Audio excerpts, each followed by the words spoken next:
નમસ્કાર, સ્વાગત છે આપનું રંગતમાં। હું સિદ્ધિ કમાણી રોજ તમને અવનવી વાનગી બનાવતા શીખવું છું। જો તમને મારી વાનગી પસંદ આવતી હોય તો તમે મારી ચેનલને સબસ્ક્રાઇબ કરો, મારા વિડીયોને લાઈક કરો અને તમારા ગ્રુપમાં મારા વિડીયો જરૂરથી શેર કરો। તો આજે આપણે ખૂબ જ ટેસ્ટી એવો બટાકાનો સંભારો બનાવતા શીખીશું। તો એ પહેલાં તમે હજુ સુધી ચેનલને સબસ્ક્રાઇબ ના કરી હોય તો વિડીયોની નીચે જ્યાં રંગત છે તેની બાજુમાં સબસ્ક્રાઇબનું બટન છે તેને તમે ક્લિક કરો। તે ક્લિક કરશો એટલે એક બેલ આઇકન આવશે, તેને પણ તમે ક્લિક કરો જેથી મારા વિડીયોના નોટિફિકેશન તમને સૌપ્રથમ મળતા રહે। તો ચાલો આજે આપણે બનાવવાનું શરૂ કરીએ ખૂબ જ ટેસ્ટી એવો બટાકાનો સંભારો। એકદમ ટેસ્ટી અને ખૂબ જ ઝડપથી બનતો બટેકાનો સંભારો બનાવવા માટેના ઇન્ગ્રીડિયન્ટ્સ આપણે અહીંયા જોઈ લઈએ। મેં અહીંયા 3 નંગ મીડિયમ સાઇઝના બટાકાને છાલ ઉતારી અને લીધા છે।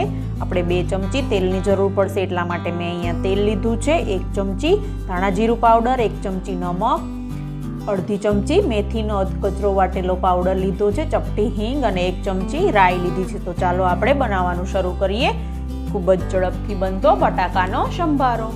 હવે આપણે બટાકાનો સંભારો બનાવવાનો છે તો એના માટે મેં અહીંયા જે છાલ ઉતારી અને બટાકા લીધા હતા તેને આવી રીતે આપણે ચિપ્સમાં સમારી અને સંભારો બનાવશો। તો મેં અહીંયા બટાકાના 2 ટુકડા કરી લીધા છે। તો હવે આવી રીતે આડું બટાકું રાખી અને પતલા પતલા ચિપ્સમાં આપણે બધા જ બટાકાને સમારી લેવાના છે અને ફટાફટ સમારી લેવાના છે, નહીંતર આપણા બટાકા કાળા પડી જશે તો સંભારાનો ટેસ્ટ સારો નહીં આવે। એટલા માટે તો આવી રીતે ફટાફટ પતલી પતલી ચિપ્સમાં આપણે બધા જ બટાકાને સમારી લેશું।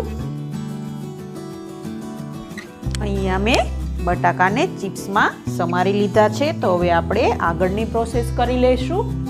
હવે આપણે સંભારાનો વઘાર કરવાનો છે તો એના માટે મેં અહીંયા એક પેન લીધી છે। તો હવે આપણે પેનને ગેસની ફ્લેમ ચાલુ કરી અને ગરમ કરવા માટે રાખી દઈશું અને એની અંદર આપણે 2 ચમચી તેલ એડ કરી દઈશું। તો અહીંયા હું 2 ચમચી તેલ એડ કરી અને તેલ ગરમ થાય પછી આપણે આગળની પ્રોસેસ કરી લઈશું।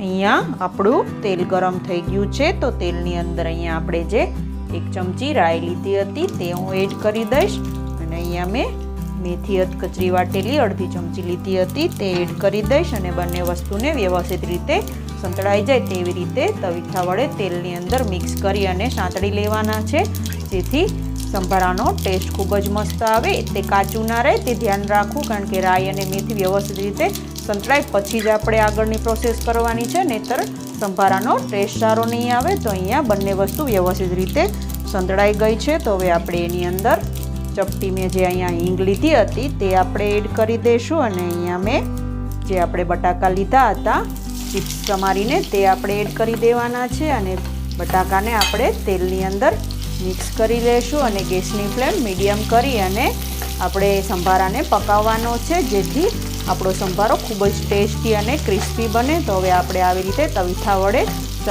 ચલાવતા બટાકાને તેલની અંદર મિક્સ કરી લઈશું।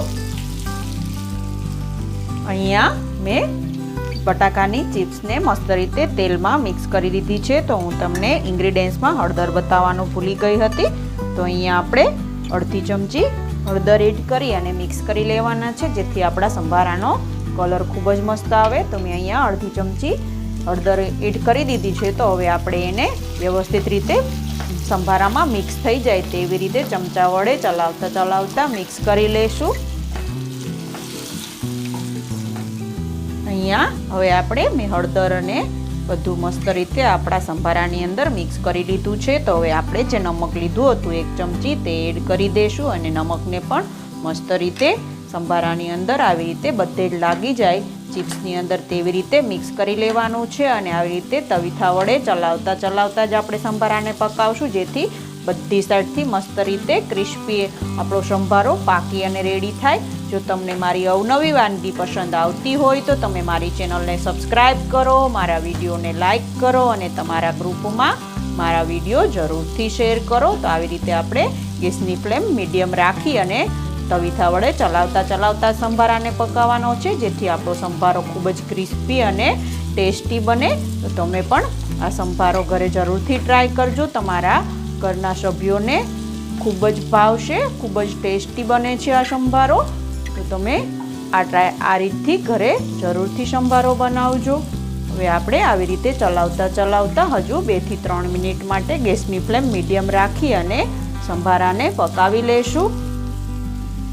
અહીંયા આપણો સંભારો મસ્ત રીતે બ્રાઉન થઈ અને લાઇટ બ્રાઉન થઈ અને પાકી ગયો છે. તો હવે આપણે અહીંયા 1 ચમચી જે ધાણા જીરું પાવડર લીધો હતો તે એડ કરી અને મિક્સ કરી લેશું અને આપણે એને સર્વિંગ બાઉલમાં કાઢી અને સર્વ કરી લેશું. આ સંભારાને તમે ડેઈલી જમવામાં, ફરસાણ સાથે, નાસ્તા સાથે, બધા સાથે ખાશો. ખૂબ જ ટેસ્ટી લાગે છે. તો હવે આપણે અહીંયા ધાણા જીરું પાવડર સંભારામાં મિક્સ કરી લીધો છે. તો હવે આપણે સર્વિંગ બાઉલમાં કાઢી અને સર્વ કરી લેશું.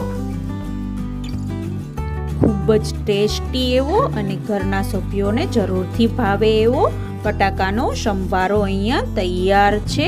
તો તમે પણ આ સંભારો ઘરે જરૂરથી ટ્રાય કરજો અને ઘરના સભ્યોને ડેઈલી જમવામાં બનાવીને આપજો. તમારા ઘરના સભ્યોને જરૂરથી ભાવશે. અને આ તમારો સંભારો કેવો બન્યો તે મને કમેન્ટ બોક્સમાં જરૂરથી જણાવજો. કેવી લાગી આજની રેસીપી તમને?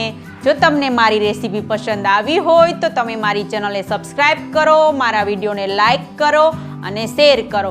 જો તમે હજુ સુધી મારી ચેનલને સબસ્ક્રાઇબ ના કરી હોય તો તમે જ્યાં રંગત ગુજરાતી લખેલું છે તેની બાજુમાં સબસ્ક્રાઇબનું બટન છે તે બ્લેક કલરનું હશે તો તમે એને પણ ક્લિક કરો, જેથી મારી ચેનલ સબસ્ક્રાઇબ થઈ જાય. અને તમે સબસ્ક્રાઇબરનું બટન ક્લિક કરશો એટલે એક બેલ આઇકનનું બટન આવશે, તેને પણ તમે પ્રેસ કરો, જેથી મારા વિડીયોના નોટિફિકેશન તમને સૌપ્રથમ મળતા રહે. તો રોજ આવી અવનવી વાનગી જોવા માટે જોતા રહો રંગત, ખાણીપીણીના શોખીન ગુજરાતીઓની. Thanks for watching.